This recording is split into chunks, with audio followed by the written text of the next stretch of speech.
네, 하나님께서 하나님 말씀을 열어주시면은 우리의 마음이 뜨거워집니다. 그런데 오늘 요시야의 아들들 설교하려고 하는데요. 오늘이 그동안 역대하 우리 유다 왕 20명을 우리가 생각을 했는데 오늘이 이제 마지막입니다. 아마도 역대하의 기록은 좀 슬픈 그 마지막으로 끝나는 것 같습니다. 이게 유다 왕국의 멸망의 기록이거든요. 20명, 르호보암부터 시드기야까지 20명인데 하나님을 찾고 찾은 왕은 아주 소수입니다. 특별히 다윗의 길로 가겠다. 나는 다윗의 길로 가야 되겠다. 오늘 다윗의 삶도 지금 말씀 간증 나눴는데요. 다윗의 길로 가야 되겠다. 그래서 나는 예배를 최우선으로 삼아야 되겠다. 이런 결정을 하면 하나님은 반드시 그 왕과 그 유다 왕국을 튼튼하고 강하게 하십니다. 그런데 20명 중에 자기 인생에 다윗의 길로 가겠다라고 결심을 한 사람은 딱 3명밖에 없습니다. 여호사밧, 히스기야, 그리고 요시야 3명밖에 없어요. 물론 그 17명이 다 악한 왕은 아닙니다. 하나님 앞에 정직하게 살았다라고 되어 있지만 온전하지 않았다. 그러니까 몇 프로 하나님 앞에 정직하게 하려고 하는지, 몇 프로 하나님께 가까이 나오려고 하는지, 얼마나 그가 조금 뒤로 물러나는지 하나님 정확하게 아십니다. 그런데 약속은 이거예요. 하나님께 가까이 나오려는 결단, 그 결단을 하고 이제 시행에 옮길 때 무엇이든지, 오늘 우리 배혜진 자매가 오랫동안 매일 성경을 안 했는데 이번에 이제 구독을 시작했다. 하나님께 가까이 나오는 것, 하나님 그거를 보시죠. 또 뒤로 물러갈 때도 하나님은 보시죠. 우리는 잘 못 보는 것 같지만 하나님은 보십니다. 사실 우리들도 서로 다 봅니다. 그가 하나님께 가까이 나올 때는, 가까이 나올 때 우리 이 몇 명이 안 되는 공동체가 그 사람이 하나님께 가까이 나오는지 뒤로 물러가는지를 모를 수도 없어요. 여러분 목장에서 다 우리는 봅니다. 서로. 우리 가족들도 우리 자신을 다 봅니다. 우리 직장에서도 우리가 크리스찬인데 어떻게 사는지를 다 봅니다. 굉장히 서로 관찰합니다. 하물며 하나님께서 우리를 관찰하지 않으실 리가 없어요. 우리가 지난주 내내 유다 왕 요시야, 지난주일에는 히스기야, 요시야는 유다 왕국의 이제 마지막으로 하나님 앞에 다윗의 길로 간 사람이에요. 마지막입니다. 요시야가 BC 609년에 이제 죽었는데요. 609년은 대단히 의미심장한 해입니다. BC 609년 이후에 유다 왕국 오늘 멸망이 586년이거든요. 그러면 요시야가 죽고 난 다음에 요시야의 세 아들을 쭉 생각할 텐데 23년입니다. 멸망 23년 남은 유다 왕국의 이 왕들의 모습을 우리가 생각할 겁니다. 그러니까 그 인생이 망하기 직전 20년 정도 남으면 어떠한 모습을 보이는가, 우리가 이것을 생각하는 거예요. 요시야는 8살에 왕이 됐는데 지난주 수요일날 우리 말씀한 것 같은데요. 8살에 왕이 됐을 때 그가 결심을 하기를 나는 다윗의 길로 가야 되겠어, 이렇게 결심해요. 그 아버지가 아버지가 아몬, 그리고 할아버지가 므낫세.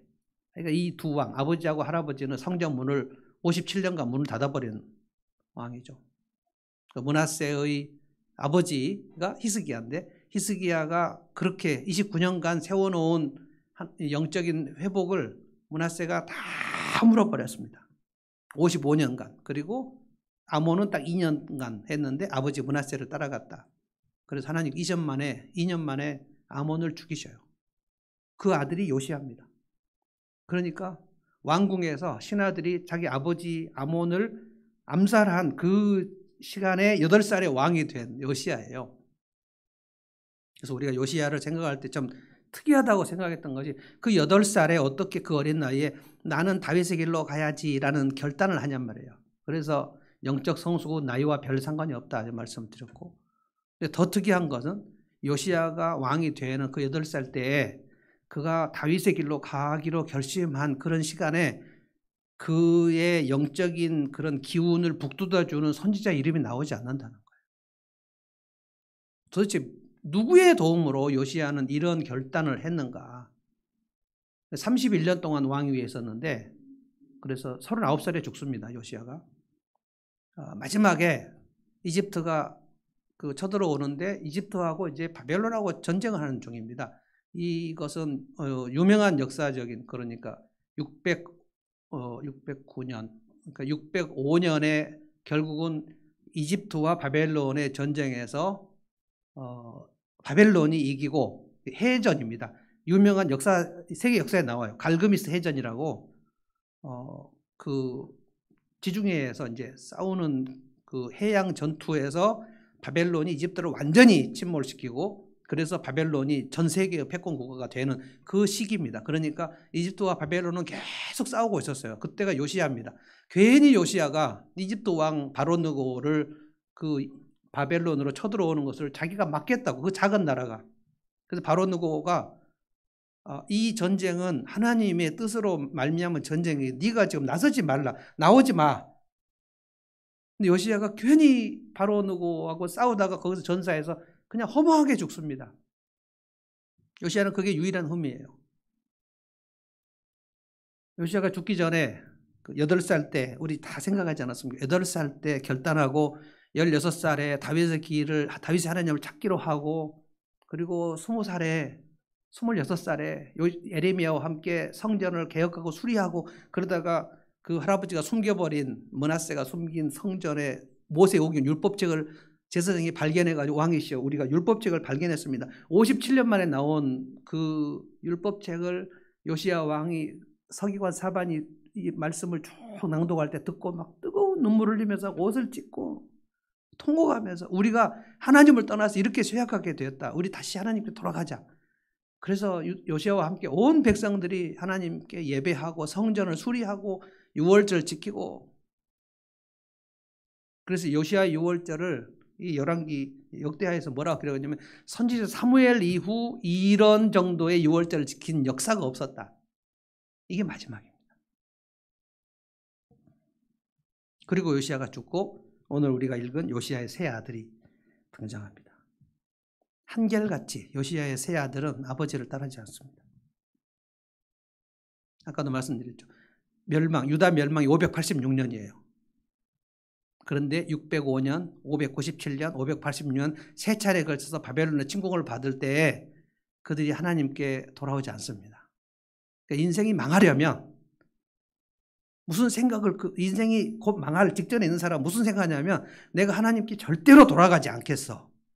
내가 하나님을 절대 찾지 않겠어. 이런 생각을 해요. 그 생각은 어떻게 하면 나오는가 하면 내가 전심으로 하나님을 찾겠어 라는 결단 안 하면 그렇게 되는 겁니다.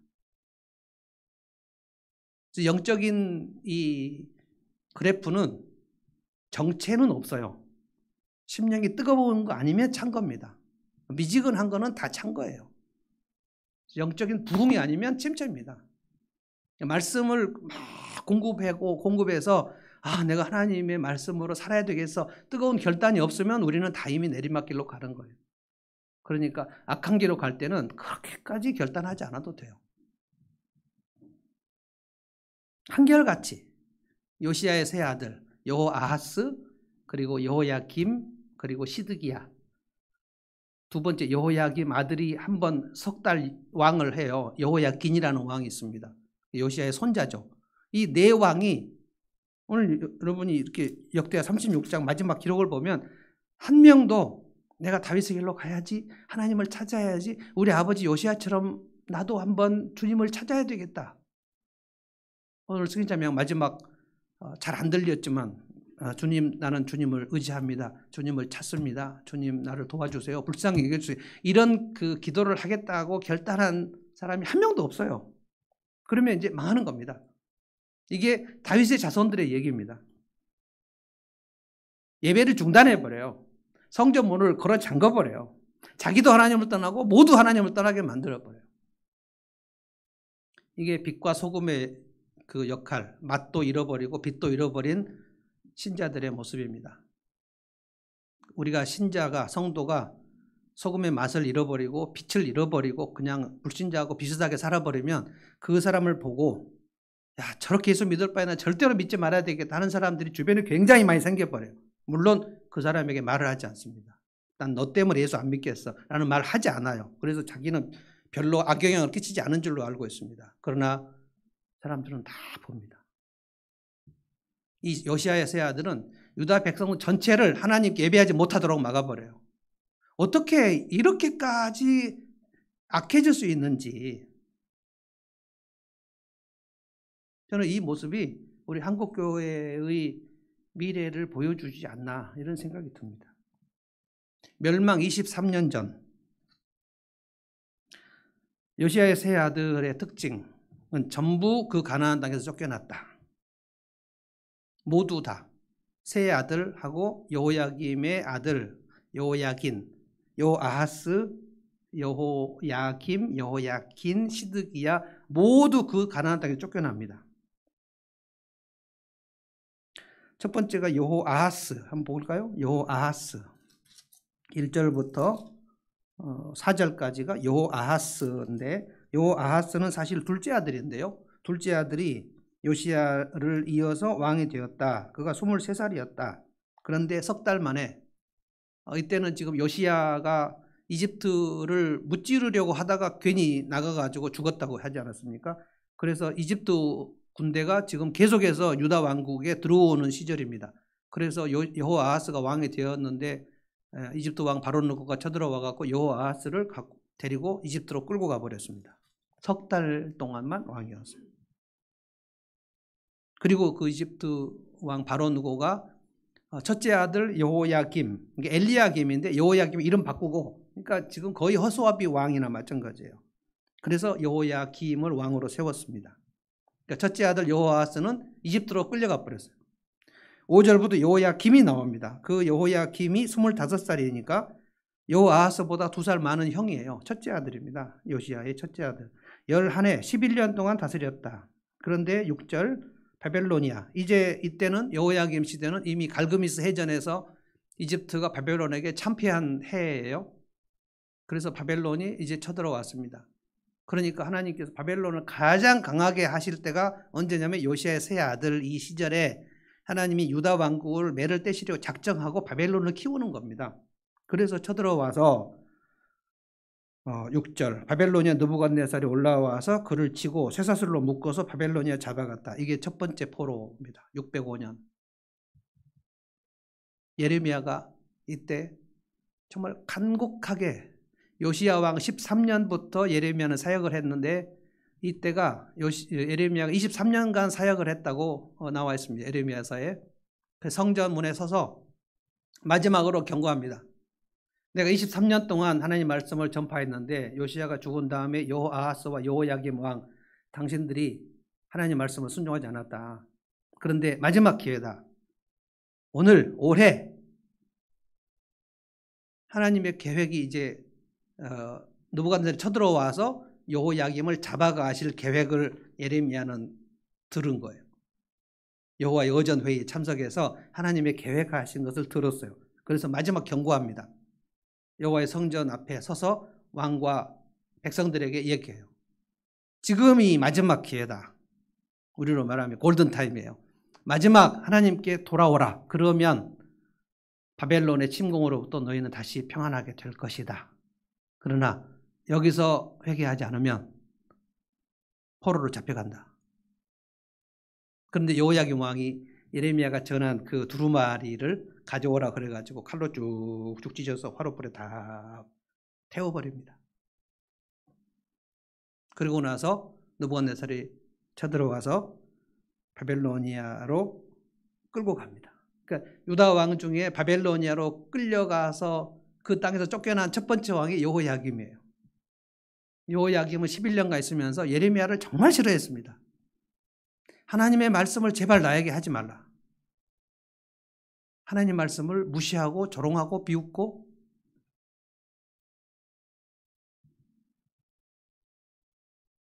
그리고 느부갓네살이 여호야김의 아들 여호야긴 8살짜리 왕으로 세워놓고 있다가 석 달 만에 또 누구한테 쳐들어와가지고 여호야긴도 끌고 갑니다. 그러니까 아버지하고 아들하고 다 끌고 가요.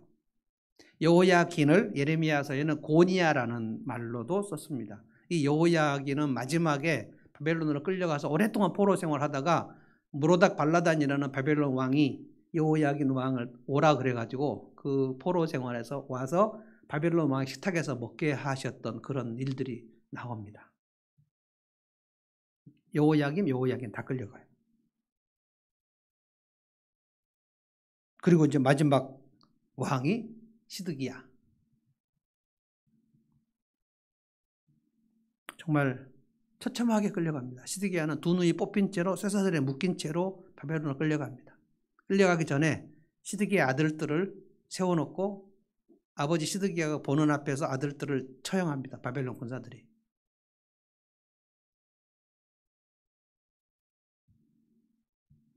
이게 18절, 19절, 20절. 제가 한번 읽어보겠습니다. 18절, 19절 제가 한번 쭉 읽어볼게요. 바벨로니아 왕은 하나님의 성전 안에 있는 크고 작은 기구와 주님의 성전 안에 있는 보물과 왕과 신하들이 가지고 있는 보물을 모두 도성 바벨론으로 가져갔다. 그 왕은 또 하나님의 성전을 불사르고 예루살렘 성벽을 헐고 궁궐들을 다 불사르고 값진 그릇들을 다 부수어버렸다. 20절 한번 여러분 같이 읽어볼까요? 한 목소리 한번 읽어봅시다. 시작. 그는 또 칼에 맞아 죽지 않고 살아남은 자들은 바벨로니아로 데리고 가서 왕과 왕자들의 노예로 삼았다. 그들은 페르시아 제국이 일어서기까지 거기서 노예 생활을 하였다. 요야김 왕 때 한 번 포로로 끌려가고 그 시간 동안 계속 예레미야는 하나님 말씀을 전합니다. 근데 시드기야 때는 예레미야가 뭐라고 이제 하나님 말씀을 전하냐면 메시지가 달라져요. 이제는 바벨론 침공을 막아낼 수 있는 힘이 없다. 그러니까 골든타임이 끝났어요. 그래서 이제는 너희가 바벨론에게 항복하는 것이 하나님의 뜻이다. 여호야김 때하고 시드기야 때하고 하나님이 전한 메시지가 달라져 버립니다. 여호야김 때까지는 골든타임이었어. 너희가 지금이라도 돌이키면 바벨론에서 너희들을 해방시켜 주겠다. 다시 평안을 누릴 수 있다. 근데 그 타이밍이 끝나버리니까 그 메시지는 없어져 버려요. 시드기야 때는 이제는 항복해라.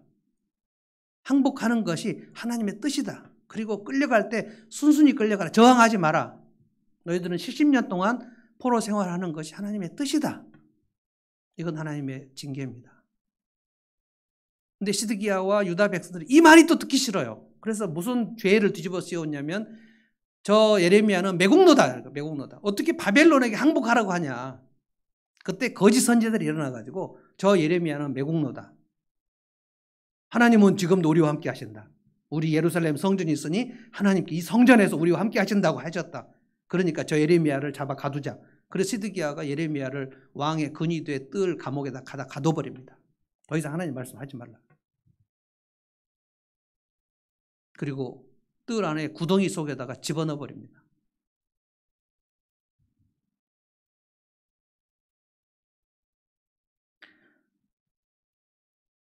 지금 이 요시야의 아들들의 역사를 우리가 쭉 생각을 할 때 공통 특징이 뭐냐면 그 땅에서 쫓겨난다.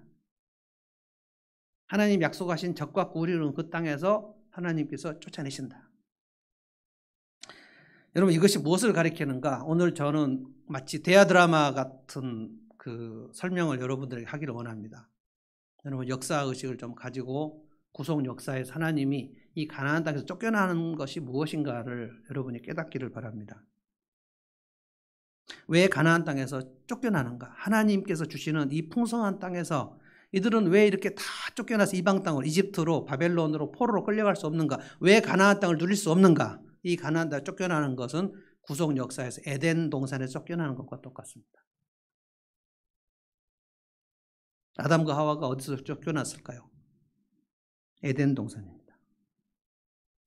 이것은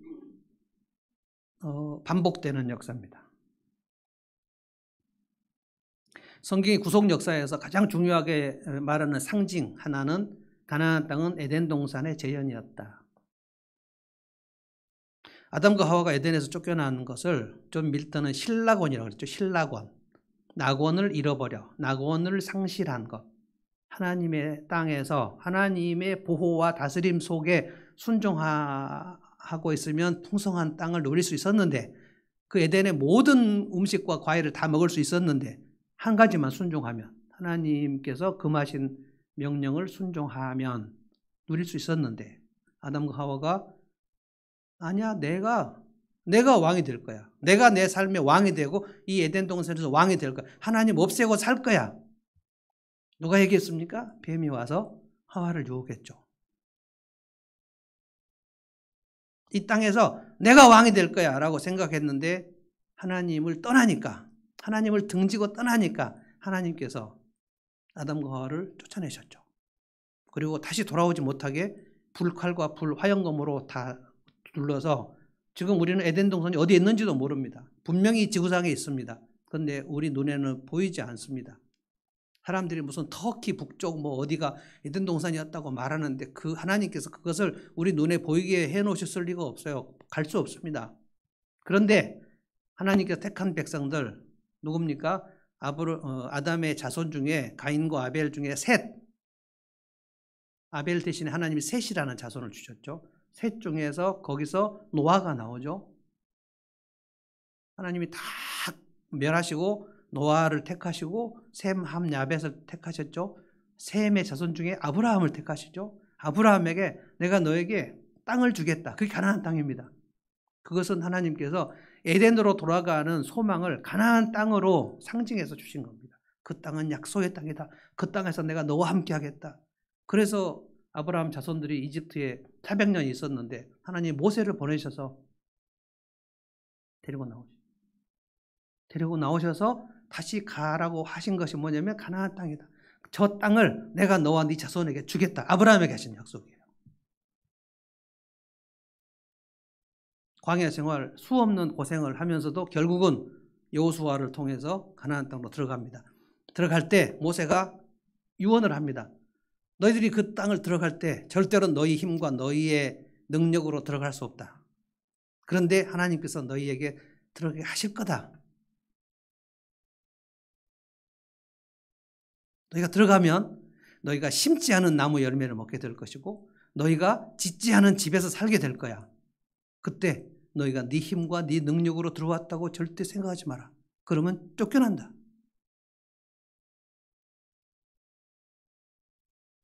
우리는 가나안의 첫성 여리고 싸움에서 여호수아가 어떻게 이겼는지를 다 알고 있습니다.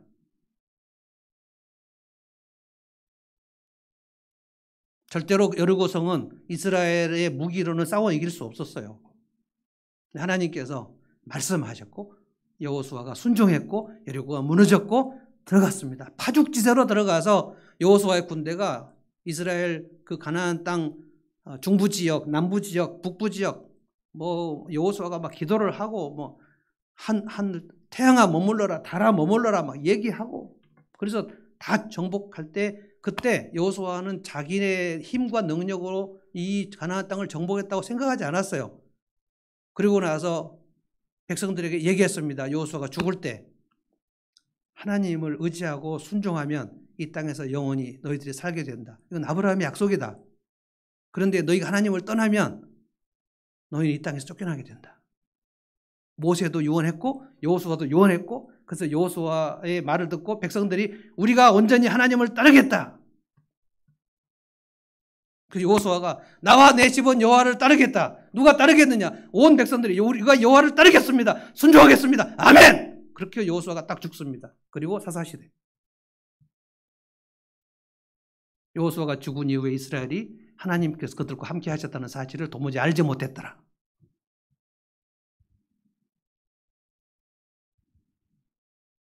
그때 하나님께서 이스라엘 백성들을 그 가나안 땅에 쫓아내실 수 있었어요.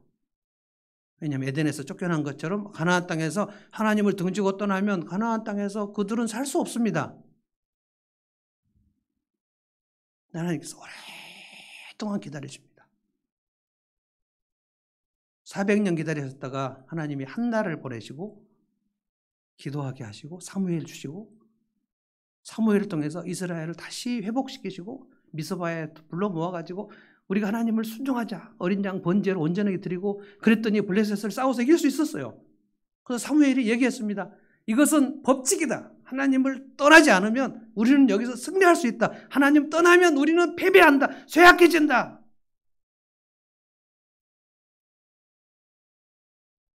여러분이 사울, 다윗 다 아시죠 이제. 그래서 다윗 왕국 때 어떻게 됐는가를 제가 그렇게 여러분에게 설교하려고 하는 거예요. 다윗 왕국 때 어떻게 했습니까? 다윗이 가장 결단한 게 나는 하나님을 절대로 떠나지 않겠어. 나는 무슨 일이 있어도 하나님을 찬양하겠어. 하나님을 예배하겠어.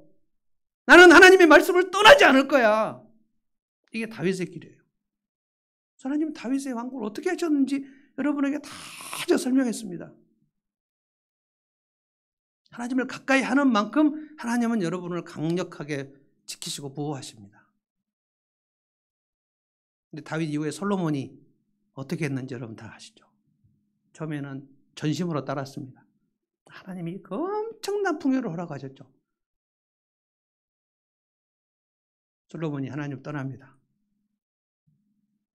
이건 다 내가 내 지혜로 내 능력과 내 손과 내 힘으로 다 이룬 것이다 라고 생각했죠. 하나님께 경고하셨죠. 아니야. 네 능력과 네 힘과 네 능력으로 얻은 거 아니야. 인정해. 아닙니다. 내가 내 능력과 내 힘으로 내 지혜로. 여러분 아담과 하와의 생각과 똑같지 않습니까? 사울이 왜 망했습니까? 이건 내 백성이다. 내 왕위를 저 다윗이 해치려고 하는구나. 내 왕위? 하나님은 왕위를 폐하시기도 하고 세우시기도 하는데 내 왕위? 그래서 내 아들 요나단에게 물려줘야지. 저 다윗을 죽이지 않으면 내 왕위가 위태로워. 그래서 하나님이 사울과 요나단을 같이 죽이십니다. 그러고 나서 다윗의 아들 솔로몬이 범죄하니까 하나님이 나라를 두 개로 찢어버리시죠. 솔로몬 너 교만했지. 내가 너 아들 때 나라를 찢겠다. 네 아비 다윗을 봐서 너 때에는 내가 봐주겠다. 그래서 우리 부모가 순종하면 자식들이 덕을 본다는 게 성경에 굉장히 많이 나옵니다. 네 아비를 봐서 너 당대에는 내가 재앙을 주지 않겠다. 요시야에게도 하나님이 말씀하셨어요. 너의 눈으로는 재앙을 보지 못할 것이다. 솔로몬이 죽을 때까지 그 나라가 찢어지지 않았습니다. 그런데 솔로몬이 죽고 르호보암이 딱 됐을 때 어찌나 그렇게 하나님의 말씀은 정확한지. 르호보암이 이스라엘 백성들의 마음을 다 흩어지게 만드는 말을 하지 않습니까? 내 아버지가 너희들에게 좀 혹독하게 했다고 생각하니 나는 너희들 더 혹독하게 정갈로 너희들을 다스릴 것이다. 그러니까 여로보암이 일어나가지고 10지파를 데리고 우리가 다윗의 아들들에게 무슨 분깃이 있느냐 하고 다 떠나버려. 그래서 북이스라엘이 생긴 겁니다.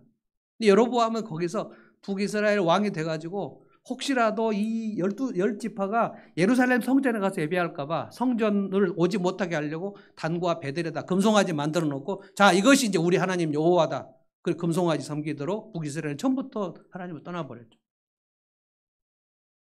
그래서 아시리아가 와서 쳐들어와서 북이스라엘은 완전히 산산조각 되어버렸습니다. 그리고 지금 유다 왕국은 하나님께서 다윗 때문에 계속 다윗의 언약 때문에 네 아들을 영원하게 내가 왕위에 주겠다. 그래서 반역이 일어나도 이상하게 다윗의 아들로 왕위가 이어지는 것은 하나님의 약속 때문이란 말입니다. 유다 왕국은 특이합니다. 반역이 일어나서 왕을 암살하면 그 암살범을 모든 백성들이 일어나서 쳐 죽이고 다시 그 아버지, 암살된 아버지의 아들을 다시 왕으로 세워요. 아마시아, 요아스, 우시야.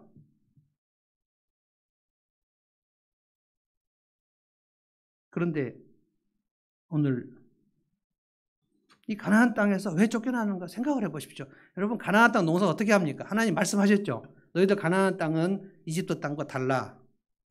너희들 이집트 땅에서 관계수로 농사하는 법만 배웠지. 이집트에서 400년 노예할 때 그 농사법 다 배우지 않았겠습니까? 그때 이집트는 엄청난 농사와 스핑크스 피라미드 세우던 그 시절이니까 이스라엘에서 이집트 노예를 생활을 할 때 이집트의 문화에 완전히 다 젖어들어 있는 사람들이에요. 400년 동안. 근데 너희가 가나안 땅에 들어가면 가나안 땅 농사는 이집트와 달라. 여기는 산과 골짜기가 많아서 관계수를 할 수가 없다. 하늘이 열려야 하나님께서 비를 내려야 너희들은 농사할 수 있다. 그런데 하늘은 어떻게 열리는가? 너희가 하나님을 가까이 하면 하늘이 열린다. 제때제때 내가 너희들에게 비를 내려주겠다. 그래서 이스라엘이 풍년이 됐다는 것은 전부 다 하나님께 가까이 했다는 뜻입니다. 이스라엘의 흉년이 들었다는 것은 그들이 하나님을 떠났다는 것입니다. 그런데 기근이 드는 정도가 아니고 하나님이 경고하신 것은 너희는 기근이 드는 정도가 아니고 계속 떠나면 너희들은 그 땅에서 쫓겨나게 된다. 이건 법칙입니다. 아담과 하와가 에덴 동에 쫓겨난 것과 똑같아요. 가나안 땅은 에덴입니다. 쫓겨납니다. 이것을 다윗의 길을 가려는 사람들은 다 알아요. 내가 하나님을 떠나면 내 인생은 파멸이야. 그러니까 결사적으로 히스기야, 요시야, 여호사밧 하나님 따라야 되겠다. 어려움이 있으면 하나님께 그냥 납작 엎드려요. 하나님 도와주십시오. 불쌍히 여기십시오. 자, 하나님 의지합니다. 그랬을 때 여러분 성경 역사를 보십시오. 하나님을 전적으로 의지했는데 하나님께서 그 기도를 듣지 않고 외면하시고 어디 멀리 떠나신 적이 있습니까? 그들이 하나님을 가까이 했는데 그 삶이 점점 쇠약해진 일이 있습니까? 없습니다. 그들이 하나님을 등지고 멀리 했는데 하나님께서 그들과 함께 하신 적이 있습니까? 없습니다. 굉장히 심플한 원리입니다. 그런데 요시야의 아들들은 어때요? 아담과 하와가 에덴 동산에서 쫓겨나는 그 짓을 결사적으로 했다는 겁니다. 단단히 마귀가 와서 미혹시킵니다. 절대로 이 믿음은 간단한 문제가 아니에요. 나는 하나님 없이 살 거야. 하나님 없이 내 인생 성공할 거야. 라고 생각하는 것은 다 마귀의 생각이 여러분 속에 들어와서 그런 겁니다. 하나님의 말씀이 여러분 속에 들어오지 않으면 마귀의 생각이 들어올 수밖에 없어요. 우리의 마음은 진공 상태가 없어요. 하나님 말씀을 전심으로 먹지 않았는데 내 영혼이 튼튼하고 영양가 풍성해서 와 하나님을 진짜 따라야 되겠다는 생각이 자연히 드는가? 절대로 그렇지 않습니다. 우리는 조금만 방심하면 하나님 말씀을 떠나는 것이 본성이에요. 이게 죄성입니다. 죄성. 이것을 사도 바울은 육체의 소욕이라고 그랬어요. 죄성은 죄의 본성이 아담과 하와가 하나님을 떠날 때 본성이 우리 속에 들어와 있다는 뜻입니다. 이걸 sinful nature라고 그랬어요. 죄성이 우리에게 있습니다. 우리는 하나님을 떠나고 싶은 그 욕망이 차고 넘쳐요. 그래서 이걸 제어하고 하나님 말씀으로 집어넣고 그래서 통제를 하지 않으면 이것은 통제가 안 되면 막 우리 속에서 왜 일어나는지 여러분이 잘 몰라요. 인지를 할 수 없어요. 마귀는 우리를 속입니다. 그래서 나는 괜찮겠지. 내가 하나님을 좀 떠나도 괜찮겠지라고 생각합니다만 성경의 역사는 그렇지 않습니다. 하나님을 떠나면 그 인생에는 하나님이 가나안 땅의 모든 약속과 평강을 빼앗아 가셔요. 포로로 사로잡혀 갑니다. 요시야의 세 아들이 한 특징 16절을 한번 읽어봅시다. 16절은 세 가지로 요약했습니다. 16절 제가 읽어보겠습니다. 그들은 하나님의 특사를 조롱하고 하나님의 말씀을 무시하고 하나님의 예언자들을 비웃었다. 하나님 말씀을 비웃었어요. 예레미야를 얼마나 비웃었는지. 예레미야가 전한 두루마리 하나님 말씀을 칼로 쭉쭉 베어가지고 화롯불에 집어넣어버려요. 이게 여호야김입니다. 망하려면 무슨 짓을 못하겠어요? 시드기야는 예레미야를 토굴에다 집어넣어버립니다. 지하 깊은 그 웅덩이 속에다가 던져버려요. 하나님 말씀 전하지 말라는 거예요. 듣기 싫다는 거예요. 듣기 싫다. 하나님 말씀이 듣기 싫은 증상이 생기면 그 인생은 쇠약해집니다. 그래서 다윗의 길로 가는 사람 진짜 소수예요. 20명 중에 3명이라고 제가 말씀드려요. 여호사밧 여러분 읽어보십시오. 여호사밧을 읽어보세요. 히스기야를 읽어보세요. 요시야를 읽어보세요. 이들이 다 굉장히 불리한 상황에서 하나님을 찾습니다. 여호사밧, 모압과 암몬, 에돔 군대가 쳐들어와서 그 대군들을 싸워 이길 수가 없었어요. 하나님, 전 너무 두렵습니다.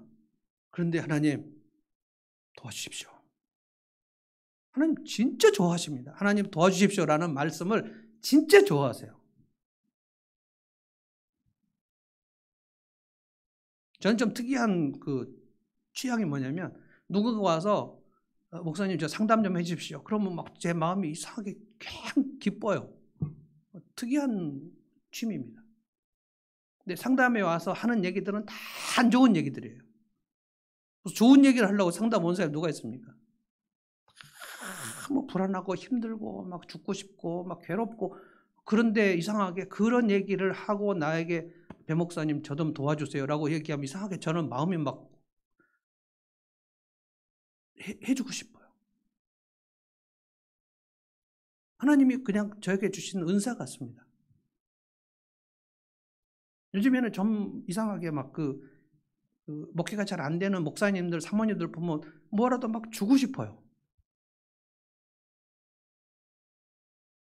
위로하고 싶어요. 위로하고.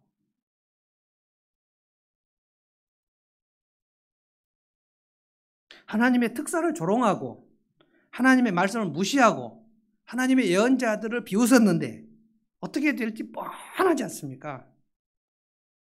그래서 다 쫓겨납니다. 여호아하스 이집트로 쫓겨나고요.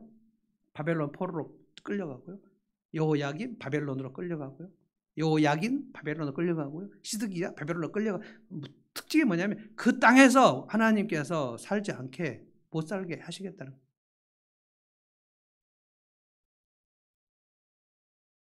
마지막 시드기야 때는 정말 처참합니다. 17절을 다시 한번 보십시오. 하나님께서 바벨로니아 왕을 불러다가 자신의 백성을 치게 하셨다. 그러니까 우연히 예루살렘이 망한 것이 절대 아니었다는 거예요. 하나님께서 바벨론 왕을 부르셨다는 거예요.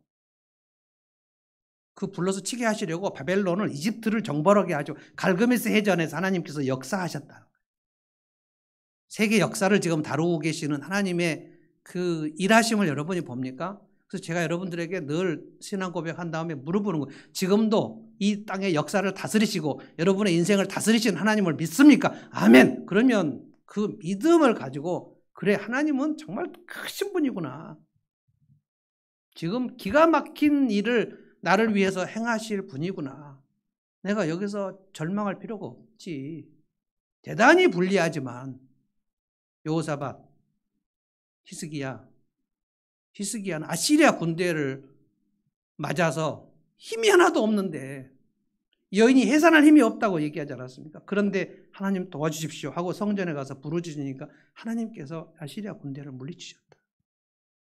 그래서 예수 믿는 것은 받은 증거가 많아요. 간증할 게 많아요. 하나님께 이렇게 역사하셨다. 이렇게 일하셨다. 그래서 목장 모임할 때마다 감사한 일을 먼저 나누자고 얘기하고, 하나님이 일 안 하셨을 리가 없어요. 여러분의 한 주간 동안.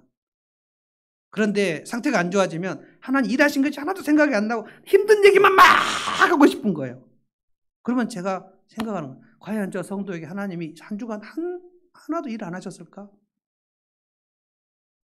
철 안 든 어린아이들처럼 우리 엄마 아빠는 나한테 뭘 하나도 안 해주고 나한테 이상하게 뭐 국제만 하라고 하고 막 괴롭다고. 배대현이가 중학교 1학년 그 독수리 학교 갔을 때 떨어졌지만 가서 그 면접할 때 네가 태어나 지금까지 가장 힘든 일이 뭐냐? 그랬더니 엄마가 아침마다 나를 학교 가라고 발로 궁둥이를 차는 게 가장 힘들었다고. 그 인생에서 쓴 뿌리들. 여러분, 그게 아침마다 학교 가라고 발로 궁둥이를 찬 게 그 인생에서 가장 힘든 일이면 엄청 행복한 거잖아요. 엄마가 나한테 해준 게 뭐야? 뭐 이런 얘기 하는 것이 우리가 철 안 든 신은 신자들의 너무하는 얘기들을, 하나님 나한테 해주신 게 뭡니까? 뭐 이런. 그럼 하나님께서 진짜 하늘에서 무수실 거, 저놈 봐라. 그래, 네가 인생에서 가장 힘든 게 엄마가 학교 가라고 발로 찬 거라고. 그래서 그 교장 선생님이 단혜양 교장 선생님인데 우리 저희들 불러가지고 막 웃으면서 대현이가 가장 힘든 게 엄마가 학교 가라고 발로 찬 거라고 하네요.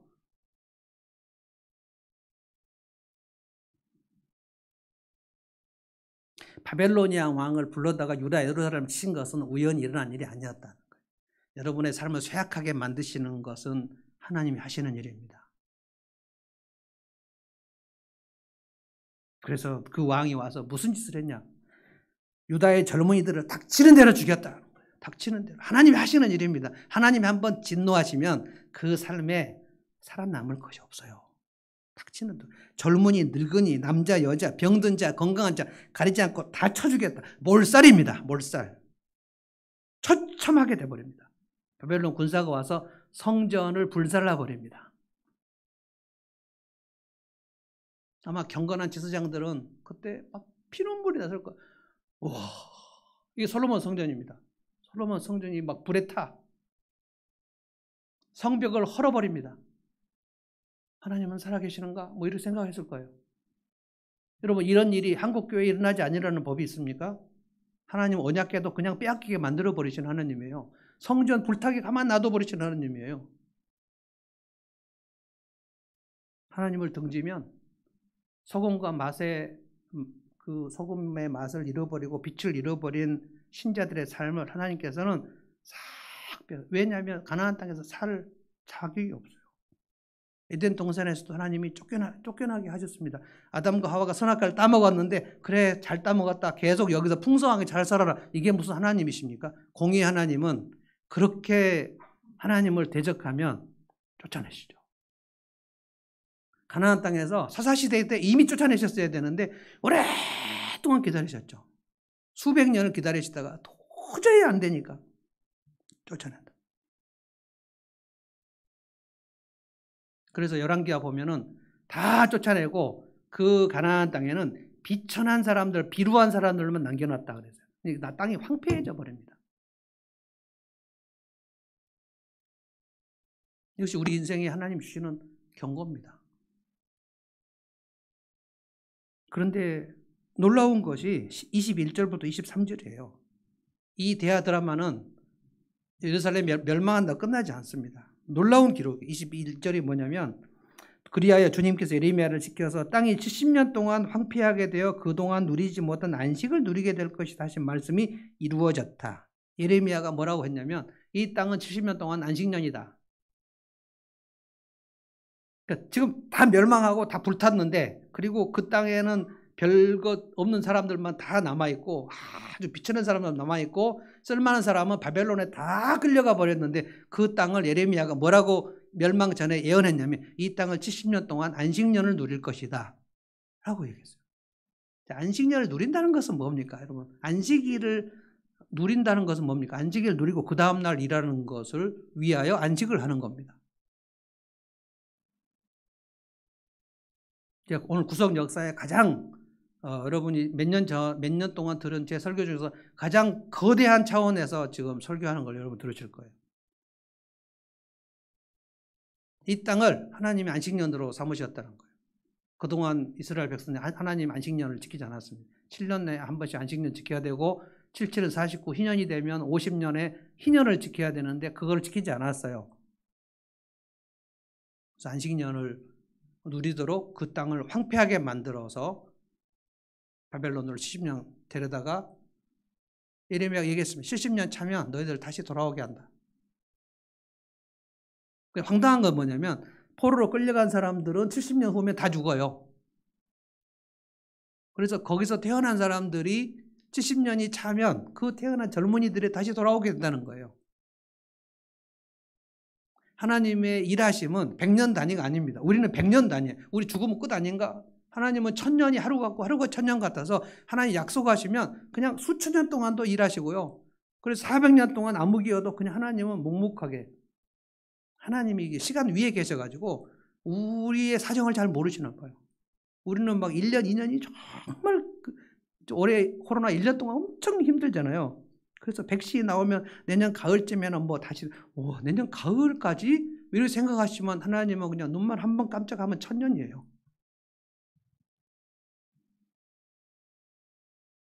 그래서 오늘 21절과 22절 사이에는 70년이 후딱 지나갑니다. 그리고는 바벨론이 멸망하고 하나님은 바벨론을 패하시고 페르시아를 일으키셔요. 바사 왕국의 페르시아입니다. 페르시아를 일으키신 것은 이제 70년 동안 이스라엘을 포로 생활 징계 끝나면 다시 본국으로 돌아오게 하시겠다는 거예요. 돌아오게. 그래서 고레스 왕이 바벨론을 무찌르고 세계 패권을 잡았을 때 제일 먼저 한 게 너희 이스라엘 백성들은 동국으로 돌아가라. 예루살렘에 돌아가라. 그런데 거기 가서 하나님의 성전을 지어라. 무슨 뜻입니까? 가나안 땅은 제가 여러 번 얘기했습니다. 에덴의 상징입니다. 그래서 하나님은 이 가나안 땅을 자기 백성들에게 주시는 것을 포기하실 수 없어요.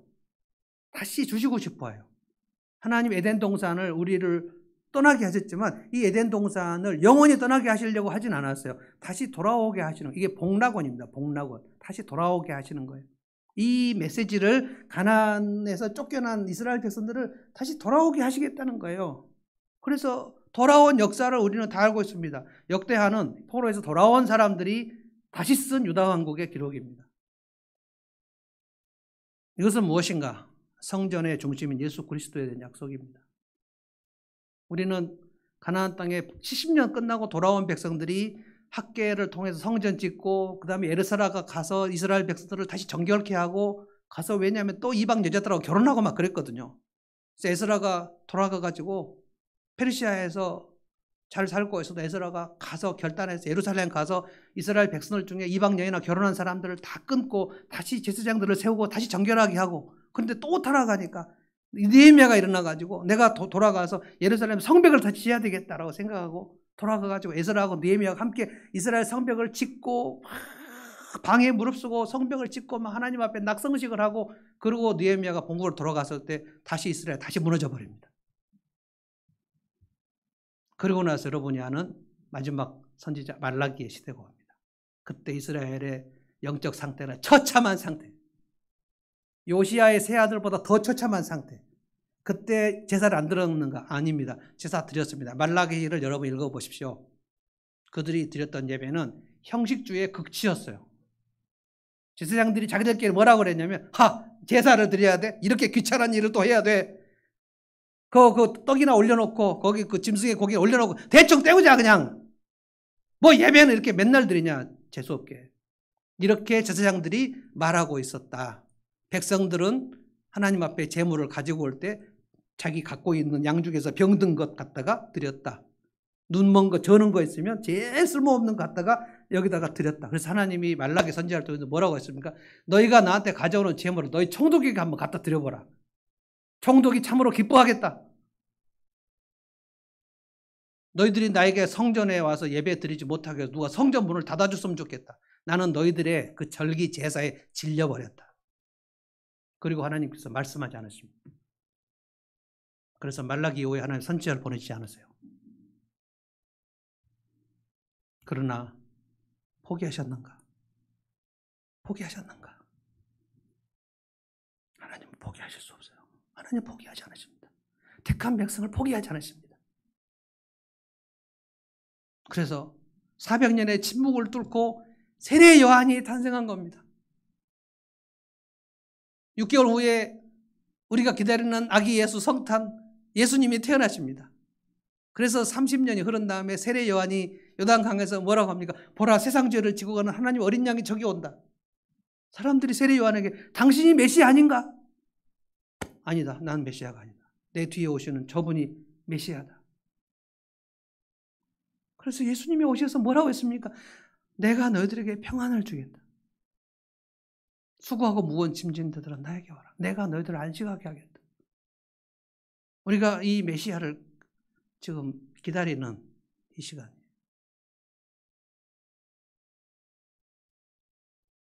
제가 창세기부터 지금 구약 전체를 설교한 게 오늘이 아마 처음인 것 같습니다. 복음의 소식은 뭡니까? 우리의 모든 빼앗겨버린 평안, 빼앗겨버린 기쁨, 빼앗겨버리는 은혜, 이런 것들을 다 되찾게 하시는 평안, 불안하여 살고 있는 우리에게 하나님이 예수 그리스도를 통해서 평안을 주시고, 걱정과 근심 속에 있는 우리에게 내가 너희들을 쉬게 하겠다. 수고하고 무거운 짐진 자들아 내게로 오라. 그래서 우리가 그 말씀 듣고 지금 예수 그리스도 안에 들어온 겁니다. 하나님 없이 살겠어. 지금 예수님 바깥에 있는 사람들 아직도 그렇게 하고, 나는 하나님 없이 살겠어. 에덴 동산에 쫓겨나서 하나님 없이 살겠어. 여러분, 하나님 없이 영원토록 있는 게 뭡니까? 그게 지옥입니다. 자기들이 결단하는 거예요. 나는 하나님 없이 살겠어. 영원히 살겠어. 이 땅에 사는 동안에 하나님 없이 살겠어. 그리고 죽으면 영원히 하나님 없이 사는 겁니다. 그게 지옥입니다. 그런데 여러분, 우리에게 복음이 들리지 않았습니까? 굿뉴스가 들리지 않았습니까? 우리에게는 평안을 누릴 수 있다. 다시 영생을 누릴 수 있어. 다시 에덴으로 돌아오라 하시는 말씀을 듣고 우리가 여기에서 예배 드리지 않습니까? 예배를 드리고 주님께 주시는 평안을 누리는 겁니다. 이번 주의 성탄절에 제가 다시 여러분에게 메시지 할 내용, 평강의 왕입니다. 평강의 왕. 그래서 우리는 다시는 이 가나안 땅에서 쫓겨나지 말아야 돼요. 다시는 에덴에서 쫓겨나지 말아야 돼요. 뭡니까? 예수 그리스도 안에 있으면 됩니다. 예수 그리스도 안에. 기도하십시오. 주님, 내가 주님 안에 있기를 원합니다. 주님이 말씀하셨죠. 너희가 나를 떠나서는 아무 열매를 맺을 수 없다. 내게로 들어오라. 내게 오라. 내게 오라. 이게 예배입니다. 내가 빼앗겨버린 평안을 빼앗겨버리면 딱 하나 뭡니까? 불안입니다. 충만한 것을 빼앗겨버리면 딱 뭡니까? 허무입니다. 그래서 불안과 허무와 공허와 탐욕, 그것은 다시 가나안 땅에 쫓겨나는 겁니다. 주님이 지금도 우리에게 말씀하셔요. 그래서 아기 예수로 태어나셔서 내게 오라, 내게 오라. 로마의 포로로 잡혀있는 이스라엘 백성들에게 예수님이 오신 거예요. 메시아가 오셔서 오늘 우리에게 말씀하신 것이 너희가 내 안에 들어오면 다시 너희가 평안을 누린다. 평안이라는 거, 샬롬이라는 거는 예수님 안에 들어가야지 있는 거고 하나님을 자꾸 찾으면 주시는 겁니다. 오늘 역대하를 이제 마칩니다. 대하 드라마. 그리고 우리는 성탄을 기다립니다. 우리 주님이 오셔서 우리에게 약속하신 것은 다시 에덴으로 돌아오게. 에덴으로 돌아와서 네가 하나님 앞에 순종하면 이 모든 것을 너희들에게 주겠다. 평안과 풍요로운 삶이에요. 내가 온 것은 양으로 생명을 얻게 하고 풍성히 얻게 하는 것이다. 영생을 얻는 것, 풍성한 것을 얻게 하시려고 주님이 오셨고 우리가 예수를 믿은 겁니다. 그러면 이제는 예수님 떠나서 살려고 해서는 안 되죠. 각자 자기 선택입니다. 나는 그래도 떠나겠어. 나는 말씀을 떠나서 살겠어. 나는 예배 떠나서 살겠어. 근데 예배는 맨날 왜 드리냐? 귀찮게 라고 생각하면 여러분은 이제 답이 없습니다. 그러나 난 다윗의 길로 갈 거야. 나는 예배를 드리고 살 거야. 나는 주님 안에 있을 거야. 라고 결단하면 하나님 여러분을 기가 막히게 보호하시고 평강을 주시고 그 풍성한 것, 적과 후진 것을 지금도 누리게 하실 수 있어요. 그게 복음입니다.